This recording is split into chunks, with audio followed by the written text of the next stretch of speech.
And the rhetoric has been strong, with several top Western politicians saying the referendum in Crimea is unconstitutional. This despite the West's stated commitment to promoting democracy and self-determination to scores of nations in the past. Polly Boyko reports.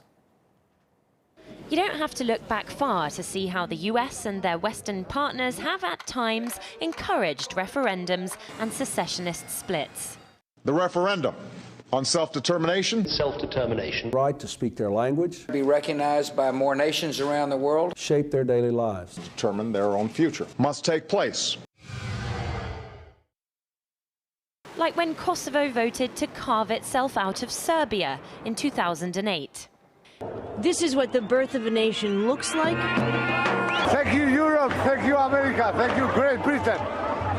In fact, the US backed Kosovo's independence 2 years before the UN judged it was legal, and in doing so set the precedent. Then, after a long and bloody conflict in Sudan, a referendum saw half the country break away in 2011 to create the world's newest country, South Sudan. The realization of this historic day is a testament to tireless efforts of the people of South Sudan in their search for peace. The US set up its embassy in the new capital of Juba that very same day. Just last year, off the coast of Argentina, the people of the Falkland Islands voted overwhelmingly to remain British. Here's David Cameron consoling the Argentinian president. I wanted to raise it specifically with the Argentine president and say it's important that everyone pays attention to this referendum. So I think it was the right thing to do. Again, in Britain, over 300 years of union could all end this September. Scotland's being allowed to vote on whether to leave the union. The Prime Minister says it's up to Scots to decide their future.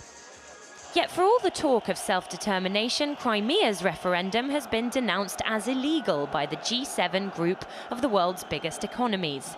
The US has sent fighter jets close to Russia, deploying them in Poland and Lithuania. It's also preparing sanctions along with the EU.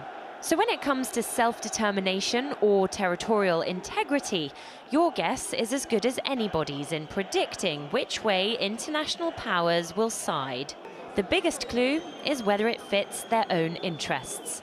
Well, we're about to see how John Kerry and William Hague will try to prove their point on Crimea, but when it comes to opinion, the public's thoughts in Europe sometimes differ from what their elected representatives think is best.